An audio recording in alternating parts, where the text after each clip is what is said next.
Assalamualaikum warahmatullahi wabarakatuh. Salam sejahtera untuk kita semua. Salam Om Swastiastu, Namo Buddhaya.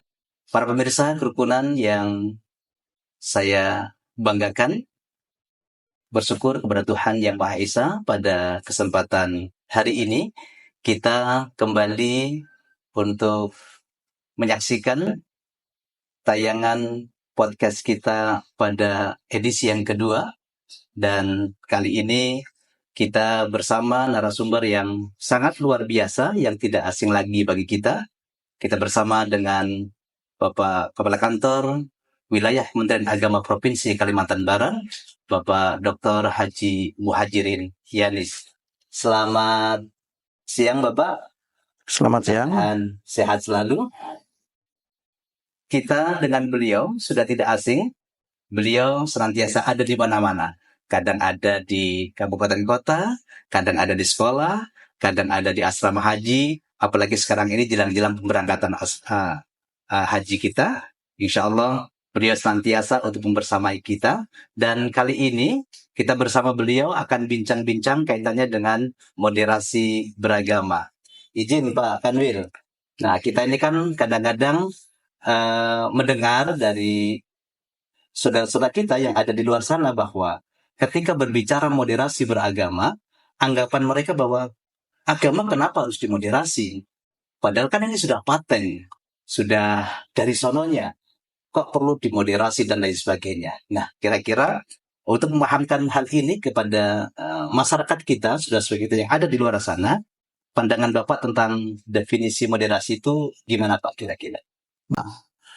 Pertama, terima kasih atas kesempatan yang diberikan. Saya bisa berkesempatan melaksanakan podcast bersama FKUB Provinsi Kalimantan Barat.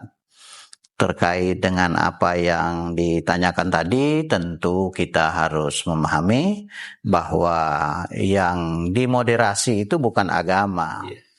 Tapi yang dimoderasi itu adalah cara pandang kita, cara kita mempraktekkan pelaksanaan keagamaan kita. Jadi sekali lagi bahwa kalau agama itu sudah, karena itu berasal dari Tuhan. Tetapi cara pandang kita untuk melaksanakan bagaimana kita beragama itu harus dimoderasi. Dalam artian bahwa kita ini kan tidak hanya satu agama, tetapi kita terdiri dari berbagai agama yang diakui di negara kita. Nah, oleh karenanya kita tidak boleh ketika kita menganut satu agama dan merasa bahwa kitalah yang paling benar, orang lain salah. Nah, cara pandang yang seperti itu yang harus kita perlu luruskan. Jadi, masing-masing penganut agama harus yakin bahwa kebenaran, keyakinan agamanya lah yang paling benar menurut masing-masing. Tetapi yang bersangkutan dalam kehidupan sosial tidak boleh membawa keyakinan agamanya bahwa hanya dia yang paling benar. Jadi bedakan bahwa ketika kita beribadah, ketika kita melaksanakan ajaran agama, keyakinan kita kepada Tuhan, kita harus punya komitmen bahwa kita melakukannya dengan benar karena kita meyakini agama kita yang benar. Tetapi kemudian dalam kehidupan sosial itu kita harus melakukan, mengakui dan menghargai agama yang lain. Bahwa kita itu bisa menempatkan diri untuk saling menghormati dan menghargai. Situlah yang sebenarnya yang dimaksud dengan moderasi beragama. Jadi bukan soal keyakinannya. Keyakinan harus kuat. Kalau saya Islam, yakin Islam yang paling benar. Keluarga kita mungkin yang Kristen, Katolik, Hindu, Buddha, ya, harus mereka meyakini agamanya sesuai dengan keyakinannya. Tapi dalam kehidupan sosial kita harus saling menghargai, ya, saling menghormati antara satu dengan yang lain supaya tujuannya kehidupan kita ini bertetangga, ya, menjadi aman, nyaman dan harmonis. Gitu. Maka dari itu bahwa moderasi beragama di Kalimantan Barat ini menjadi sangat relevan dan penting. Begitu selalu kita kembangkan dalam arti memahamkan pemahaman ini kepada masyarakat ya, di luar sana. karena Kalimantan Barat ini kan multi etnis, multikultur, multi agama, sehingga moderasi beragama ini sangat cocok untuk kehidupan bersama. Masing-masing nanti secara dengan keyakinannya taat melaksanakan agamanya dalam kehidupan sosial bermasyarakat, juga karena saling menghargai, saling menghormati, saling membantu, bergotong royong ya dalam kehidupan sosial. Itulah yang kemudian menjadikan Kalimantan Barat yang sangat harmonis, rukun sampai dengan saat ini. Iya. Baik para pemirsa yang budiman, alhamdulillah kita tidak salah pada kesempatan hari ini bahwa kita bersama tokoh moderasi beragama di Kalimantan Barat khususnya, karena kalau tidak salah dulu bahwa proyek pilot project Pak Kanwil adalah kaitannya juga dengan moderasi beragama. Nah, Pak Kanwil, kira-kira moderasi beragama ini bisa kita terapkan di kementerian kita, artinya di sekolah, di pondok pesantren dan lain sebagainya yang di bawah naungan Kanwil Kementerian Agama Provinsi Kalimantan Barat. Ya, saya kira begini,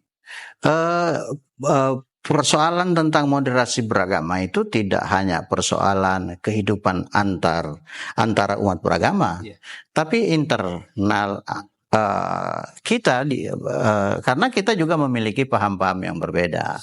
Makanya seharusnya kita dengan paham yang berbeda dalam kehidupan beragama itu kita saling menghargai dan saling menghormati. Selain itu, kalau di lingkungan Kementerian Agama ini kan menjadi prioritas utama, Pak. Sejak itu menjadi prioritas pertama tentang moderasi beragama.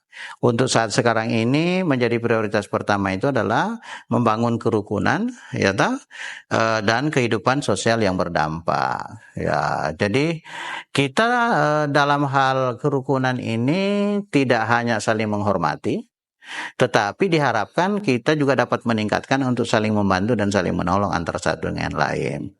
Makanya kalau kita menerapkannya di lembaga pendidikan kita itu sudah sangat penting. Anak-anak kita itu harus diajarkan sejak dini untuk menghargai dan menghormati yang lain. Betul, iya. Misalnya kita juga ada kebiasaan yang baik. Anak-anak ketika masuk di madrasah ditungguin oleh gurunya di depan pintu, semuanya salaman. Itu kan secara tidak langsung mendidik anak-anak yang kecil menghormati yang besar atau yang muda menghormati yang tua. Itu sebenarnya pendidikan perilaku yang diharapkan itu bisa membangun, sehingga dalam kehidupan berikutnya mereka nanti akan dapat menghargai. Misalnya mereka bisa menempatkan dirinya, lalu mereka juga bisa diajarkan ketika mereka keluar. Oke lah, di komunitas misalnya madrasah kan sama muslim semua. Tetapi kemudian begitu mereka keluar dalam kehidupan sosial, kan mereka akan bertemu dengan orang lain. Nah, di situ ditanamkan supaya mereka itu harus bagaimana mereka bisa bersosialisasi dengan yang bukan satu agama, satu etnis, satu suku. Itu harus dipupuk sejak dini di lingkungan madrasah. Nanti akan diaplikasikan ke luar masa madrasah. Ya, itu berinteraksi dengan kawan, teman, tetangga dan lain sebagainya, walaupun toh mereka berbeda agama, suku. Ya, itu. Iya. Nah, gini Pak Kanwil, kira-kira adakah contoh yang nyata untuk mungkin pernah terjadi konflik ataupun masalah yang bisa diselesaikan dengan pendekatan moderasi beragama ini, Pak? Biasanya pertama tentu kita harus memahami bahwa kondisi masyarakat kita itu memiliki latar belakang pendidikan yang berbeda-beda. Makanya dibutuhkan tokoh-tokoh panutan di setiap tempat, setiap wilayah. Sehingga kadang-kadang ini kan karena adanya informasi sepihak atau sepotong-sepotong membuat orang itu bisa mengambil kesimpulan bahwa sesuatu itu dianggap benar padahal tidak seperti itu.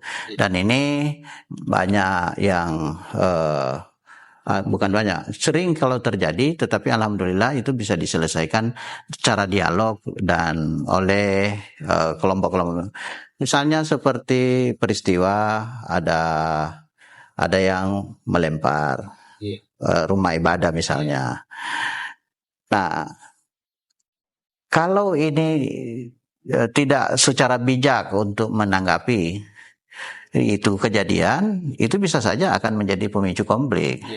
Tetapi karena ada kesadaran untuk mencari tahu ternyata itu tidak sengaja atau oleh orang-orang yang tidak mengerti, maka tokoh-tokohnya itu dapat menyelesaikannya dengan baik dan itu bisa selesai.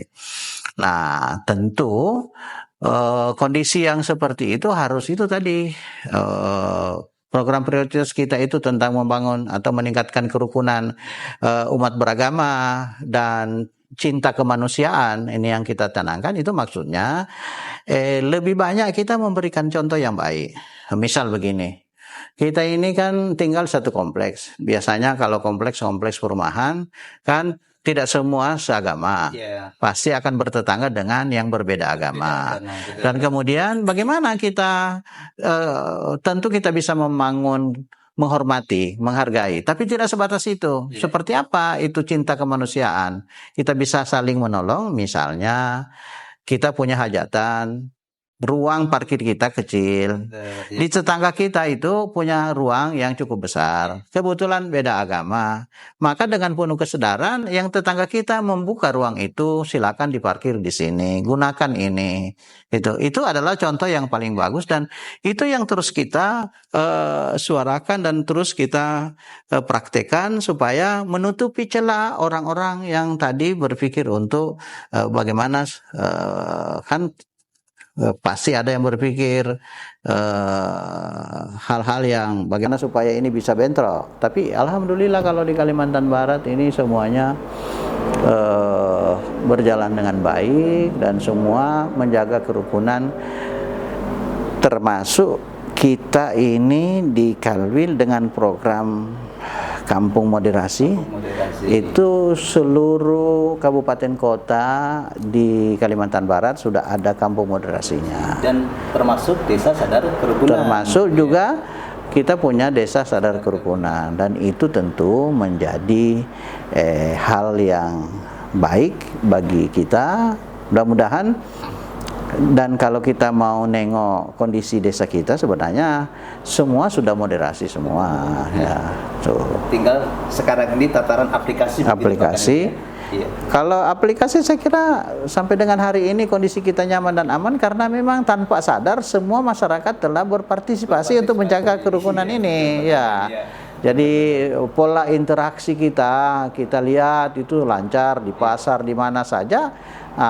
Tidak ada lagi melihat itu agamamu apa segala macam, tetapi pola kemanusiaan itu karena ingin hidup damai itu udah di Kalimantan Barat. Karena sudah terjadi proses ta'awun, satu berbeda agama dan lain sebagainya. Contoh yang paling dekat, contoh paling dekat bagaimana kondisi kita nyaman.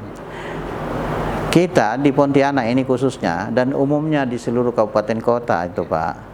Itu kalau kita datang saja tamu dari mana, kalau jam 11 malam, jam 12 malam itu tidak kesulitan untuk mencari tempat makan, tempat ngopi.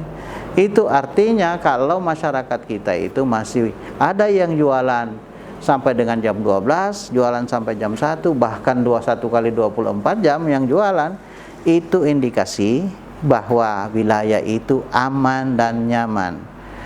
Nah, tidak mungkin suatu wilayah itu kalau berani buka sampai tengah malam kalau kondisinya tidak nyaman.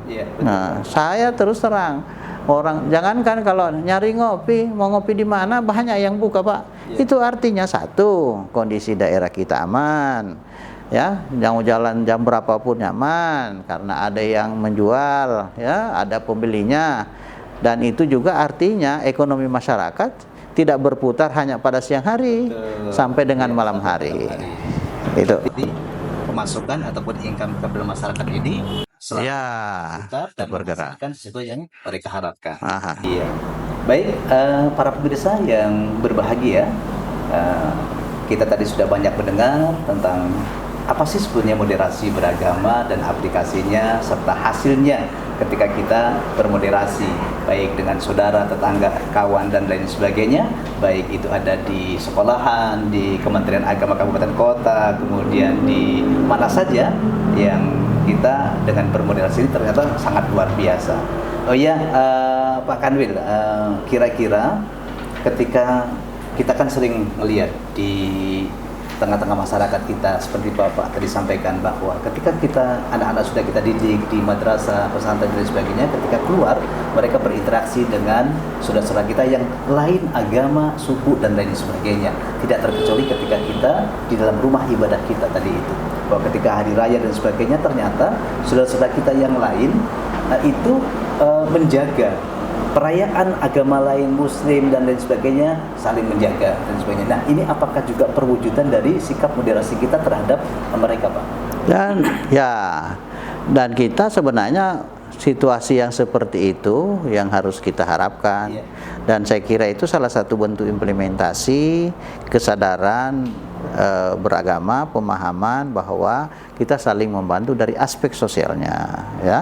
Jadi soal agama, keyakinan silakan masing-masing, tetapi soal bagaimana kita dalam kehidupan sosial, ya kita saling mendukung tergantung pada momen masing-masing, di mana salah satu contoh tadi mengatur lalu lintas di saat umat muslim misalnya lebaran, atau juga menjaga lingkungan ya di saat umat Kristiani misalnya Natalan dan sebagainya, dari aspek sosialnya itu. Jadi kita saling mendukung dan saya harapkan ini terus akan terpelihara kondisi yang seperti itu ke depan.